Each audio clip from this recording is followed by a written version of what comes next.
Howdy folks, Nathan Adlin here with the Fast Lane Car, and I have a question for you. Do you think this 2015 GMC Yukon is worth $64,520, which is its as-tested price? Well, let's find out next.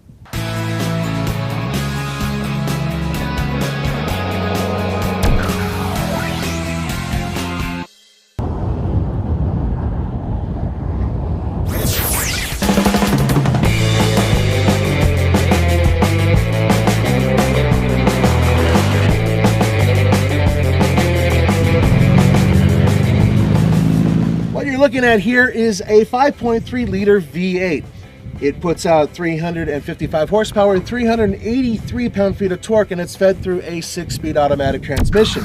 Now, this system is hooked up to a 4-wheel drive, which actually works pretty good. We did take it off-road, and there is an automatic locking rear diff. So that's all fine and dandy. What's interesting is that I've been averaging about 19 miles per gallon, which is its combined EPA rating. That's impressive considering that this baby weighs nearly 3 tons. The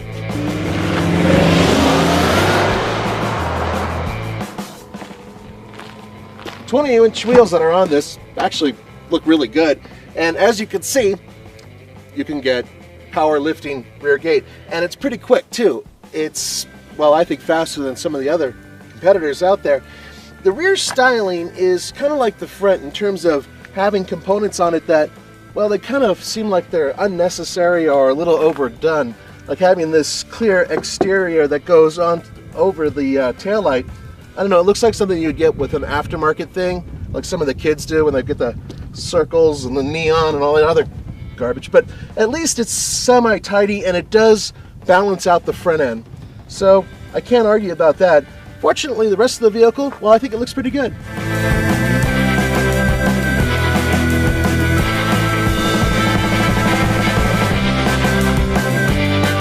This is a gangster smooth ride. It's the only way I can describe it. If I was toting a gat, and I wanted a smooth vehicle to drive, one that didn't stick out too much, but at the same time was as comfortable as any Cadillac or Mercedes SUV on the road, this would be it. The ride, this is actually the premium suspension that they put in here, and it is one of the smoothest out there. It's quiet, you don't really detect gear shifts. The engine, even if you really stuff it, you just hear a little bit of a growl. Now, that's the one thing I would like to hear more engine, just because I enjoy that personally, but a lot of people, they don't want to hear it.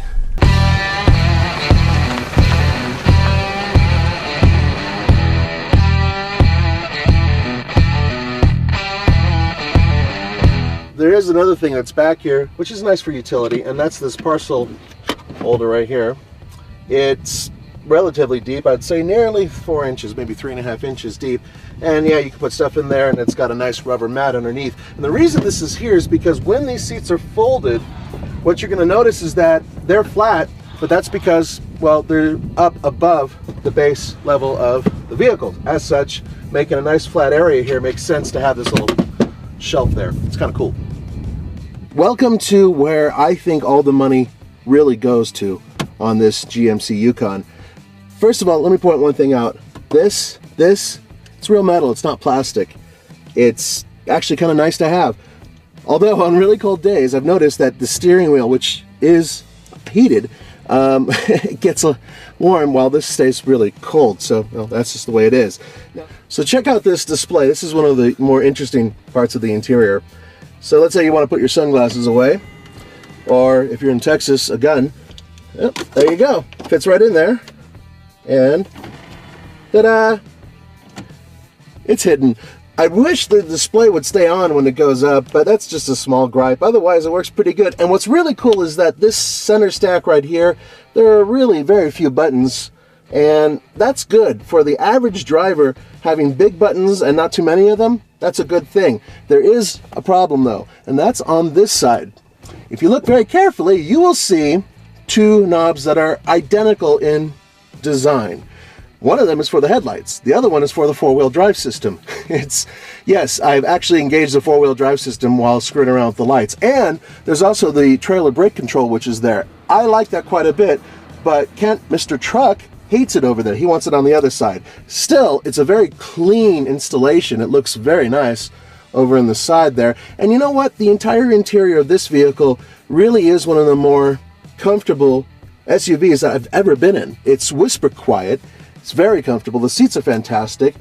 The build quality blows me away. GM is finally getting it when it comes to interiors. This is just terrific.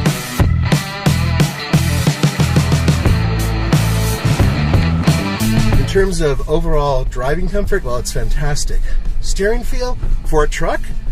Well, there's no feel really. What you get is a really, well, frankly, perfectly weighted steering wheel. I like it. It's a little heavy, and it does build up a little bit of resistance the faster you go. At the same time, I'm fairly reassured that when I turn, the wheels will go in the direction I want them to. Now, that's not a big deal when you're doing regular driving on any vehicle, but when you're parking this big mammoth, and it is big, it helps, because then you know, okay, I did 3/4 of a turn. I know that the wheels are pointed in such a way. It's very quick to tell you where the front wheels are and what they're doing. On tight bends like this, well, the suspension's compliant enough to take it, and at the same time, you're not going to lose any traction when you're going around the corner at a relatively fast speed. With that said, I did take this into the snow, and I've taken it into some light off-roading, and it did really well. Once again, the big issue is, of course, clearance, and the front end has that chin skirt that comes down really low, and it's for aerodynamics, which actually work on this vehicle, and also the side steps. Both of those, well, let's just put it to you this way. If you have to go in anything over 8 inches worth of snow, be careful.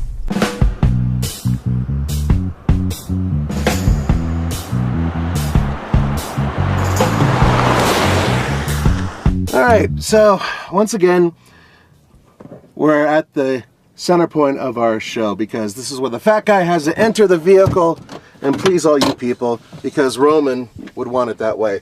Actually, this is pretty nice the way it moves up and out of the way, and it has a hydraulic shock right there to prevent it from slapping forward too fast. Anyway, yeah, I can fit in the back. It's not exactly what I would call overtly comfortable, but it's not too bad either. Obviously, these headrests have to go up. Right now, the one that's behind me is in my back, and there we go. So, yeah, I can fit behind the seat, but I'd have to sit like this, crisscross. It does have a nice little area here for large heads, so I actually fit. One of the features that General Motors has just done a wonderful job with is the haptic sensors that are on the car that respond to certain things. For instance, if I'm rolling down the road and someone stopped ahead of me and maybe I'm not paying attention, the seat will vibrate, they'll flash red on the windshield, and do everything they can to warn you that you're about to hit something.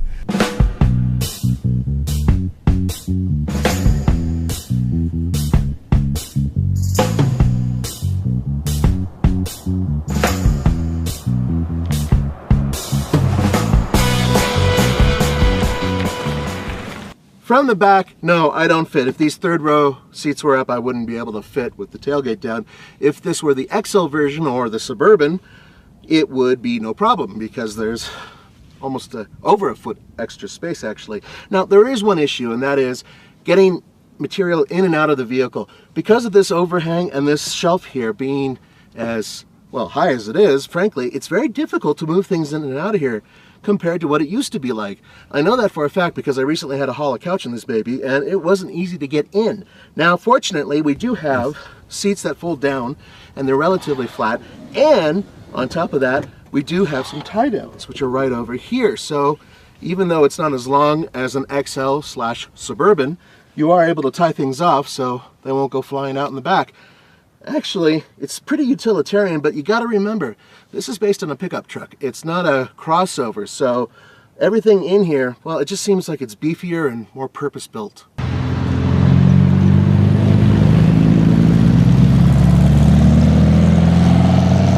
On the TFL scale of buy it, lease it, rent it, or forget it, I say, hell yeah, buy it. This is a fantastic vehicle. It is worth the $64,000 plus dollars. And you know what? Compared to the Mercedes-Benz GL Series, the Infiniti Q vehicles that it goes up against, and even the Toyota Land Cruiser, this is one of the best on the street. It has a fantastic ride, and overall it's an easy vehicle to lift with. I love it. I think it's fantastic, and I think GMC is, well, they're on the ball. Even though I don't love the styling, I still think it's relatively handsome, so I guess we're gonna have to try the Cadillac next and see how that one compares to this one. For the Fast Lane Car, this is Nathan Nadlin, and don't forget to go to tflcar.com for news, views, and reviews. Ciao. Mwah.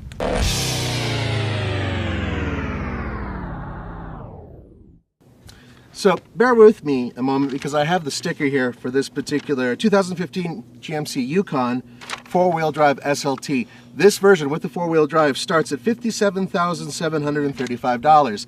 Now obviously if you get the one that's, you know, the SL or the base model, you can drop some of that money off. But in this case, let me tell you what this thing has got. It's got a sun and entertainment package for $3,255, which includes the sunroof and the multimedia, the control touch with navigation, interleak, rear seat entertainment center, 20-inch wheels, which is for, oh, the 20-inch wheels are $1,400. And then of course the max trailering package, which is $650, but it gives you a rear axle, which is 3.42, which is good for towing.